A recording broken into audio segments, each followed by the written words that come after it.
Sometimes I go into a game looking to be surprised, to be led through a series of twists and turns both in the story and in the gameplay, where I never know what the game is going to throw at me. But sometimes I know exactly what I'm signing up for, and that can be part of the appeal. I'm looking for a specific vibe, and can go into a game knowing just what it's going to deliver on. So when you play a game by Suda51, you pretty much always know what you're going to get. A lewd, goofy sense of humor, usually with some type of wrestling involved, and fast-paced, incredibly violent gameplay. No More Heroes 2 Desperate Struggle delivered on everything I wanted from a No More Heroes sequel. And if it didn't necessarily give me anything more than that, well, maybe that's okay.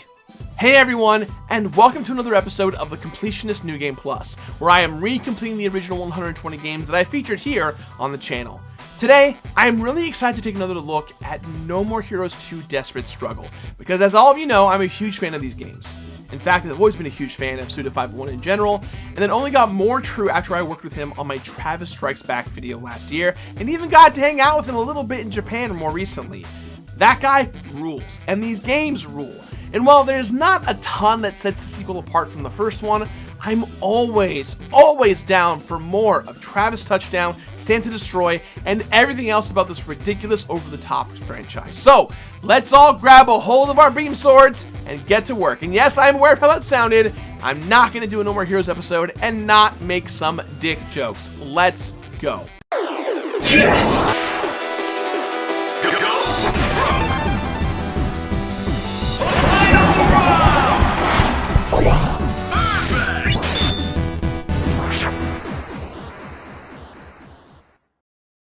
Today's episode is sponsored by ExpressVPN. Now, most of you guys know who and what ExpressVPN is, but in case you don't know, ExpressVPN is a great service to help protect your privacy and data while you are surfing on the web. But for me, what I use ExpressVPN for personally is for using it to watch services online like Netflix and Hulu. Now, here's the deal. In the US, if you are using your normal services, you might not have access to shows that you want to watch and love from different services like Netflix, like Hulu, like Amazon Prime. However, using ExpressVPN, you can change your region to that of another country. So for an example, if you want to watch Rick and Morty, Brooklyn Nine-Nine, or South Park, which are all available on Netflix, otherwise outside of the States, you can use ExpressVPN to match that to the UK and enjoy your content wherever you are. And I know COVID's happening right now, everyone's at home binging stuff, so why not sign up today? It's easy, quick to use, and you get to enjoy the content you want to watch. So, if you want to support the show, head over to expressvpn.com/complete or click the link in the box down below to find out how you can get your first 3 months for free. Again, that's expressvpn.com/complete. Thanks for watching, thanks for supporting, and enjoy the show. Travis, it's kill or be killed.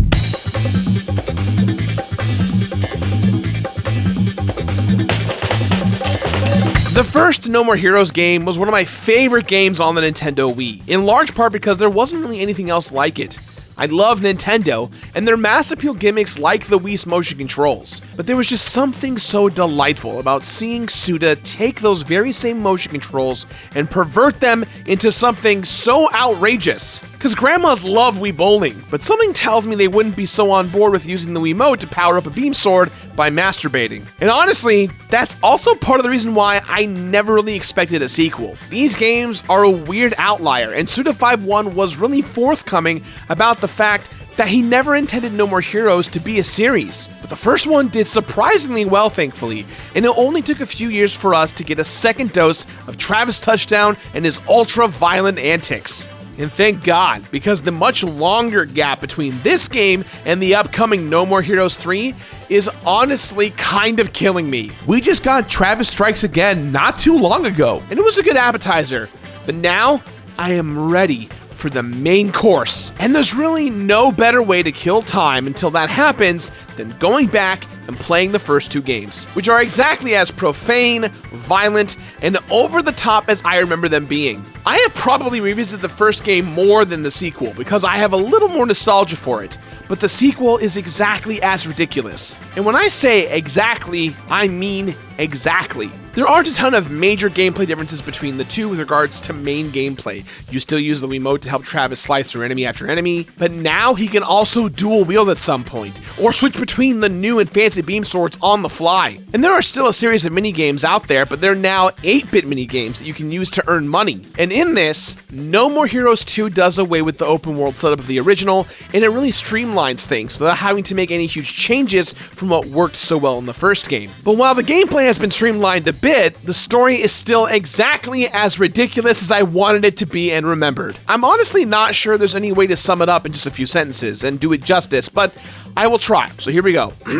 After becoming the world's top assassin in the very first game, Travis Touchdown returns to the town of Santa Destroy 3 years later to discover that he's been dropped in the assassin rankings. Haunted by assassins who wanted revenge, Travis tries to rise in the rankings once more, with the ultimate goal of facing Jasper, the world's top-ranked assassin and CEO of Pizza Bat. And if it sounds like I picked all those words at random out of a hat, well, yeah, that's kind of the appeal here. And it's the same reason that this game can get away with ignoring a lot of the story stuff from the first game because, like, kind of who cares? No More Heroes 1 is intrinsically tied to the DNA of No More Heroes 2, but instead of it being 10 assassins this time around, it's a whopping 50. And while there are some important story beats that are tied between No More Heroes 1 and 2, at the end of the day, they're not that important. What is important to know is that Travis wants revenge for himself, his relationship with Sylvia, his relationship with his twin brother, and ultimately,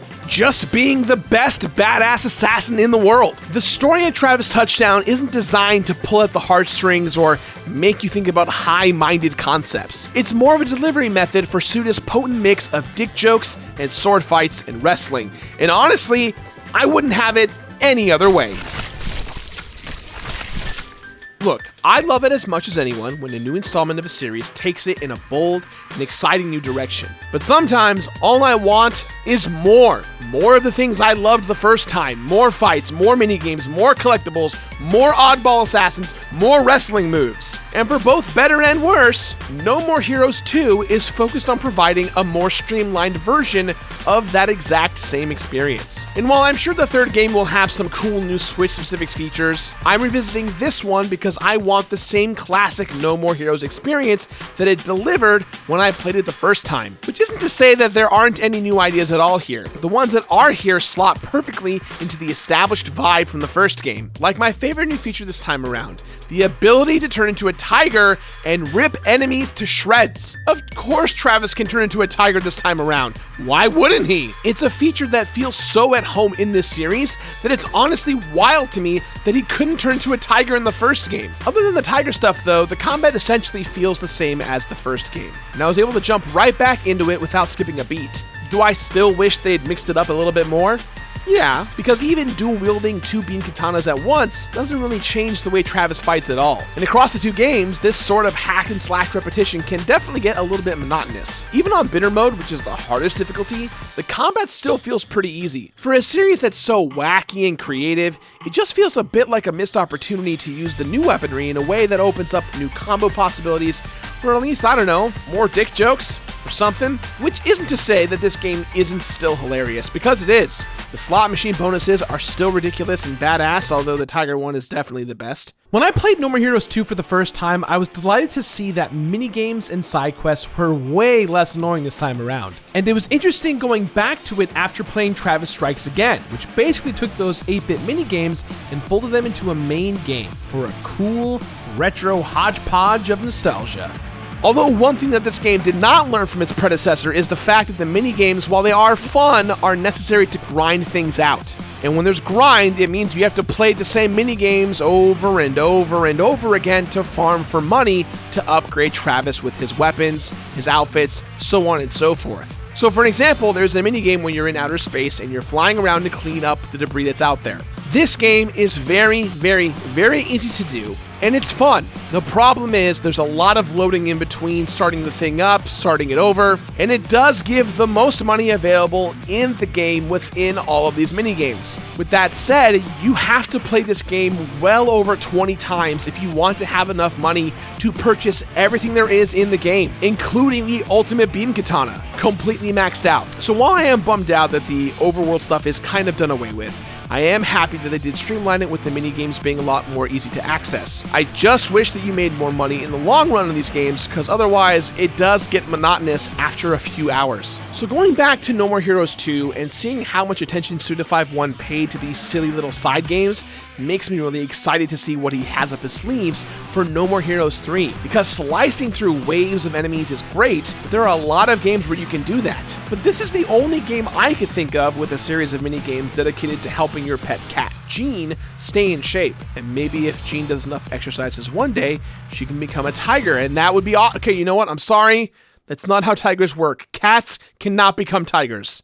Not always. Those sort of odd little minigames are a major part of the No More Heroes experience, so it's nice that they feel a lot less like a burden in this sequel. I also thought it was pretty smart to get rid of the overworld, because while I definitely miss cruising around on Travis's badass motorcycle, there's really no reason to do it when you can turn into a mother frickin' tiger! The story of the first No More Heroes game was both extremely simple and extremely complicated at the same time, and No More Heroes 2 follows suit. A lot of the twists and turns from the first game are totally ignored here, but that's fine for a game where the hero's main motivation is to get laid. Which he finally does in this one, by the way, so you know, spoilers for that.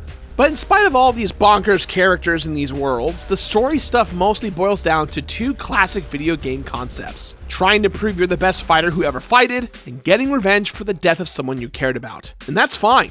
Everything else is just fodder for Suda51's insane sense of humor, which is the main reason these games work so well. Though I will admit that when I first played this game, I was excited about the prospect of fighting my way through a whopping 50 new assassins to make it back to the top of these rankings. But it's here that the game probably streamlines things a little bit too much.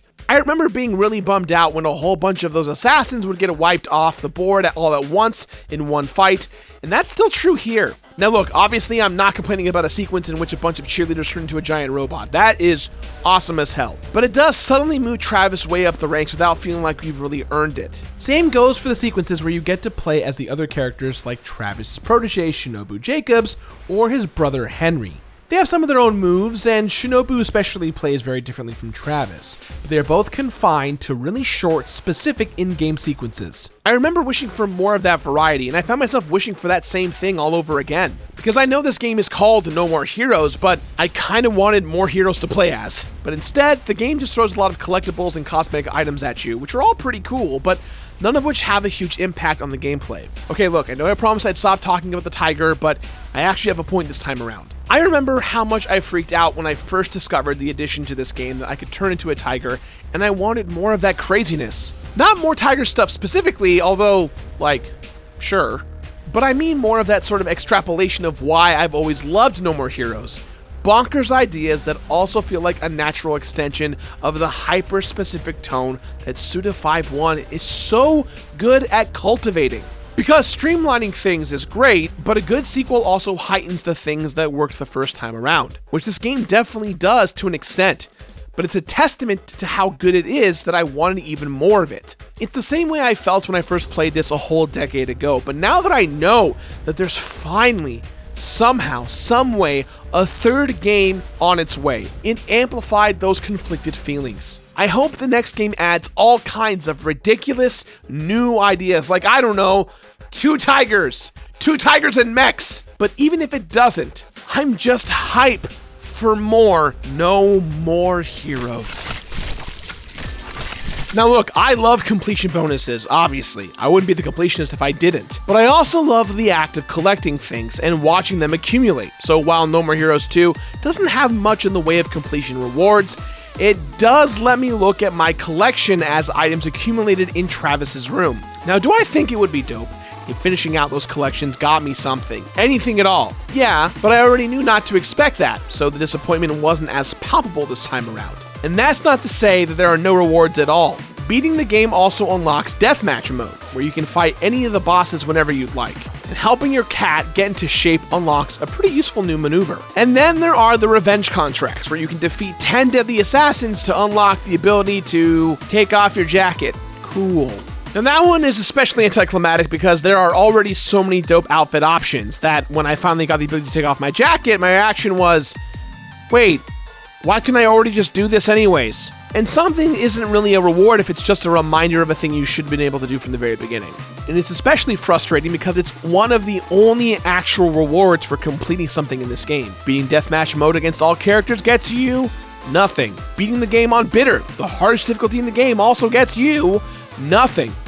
But oh well. In the world of No More Heroes, violence is its own reward. And even if the player doesn't really get much, at least Travis finally gets to sleep with Sylvia. So good for him, I guess. And I got to return to one of my favorite series of games, and to the glorious messed up mind of Suda 5-1. This game is pretty easy and quick, but with a lot of random stuff to collect that really prolongs the completion experience without any kind of reward for the investment, it kinda bums me out sometimes. Yet I never will pass up an excuse to indulge in this sort of over-the-top mayhem. And playing with it now, with the knowledge that a third game is coming, just keeps that hype train a-rolling. When I completed No More Heroes 2 Desperate Struggle, there were 2 full playthroughs, one on normal and one on the hardest, being bitter mode.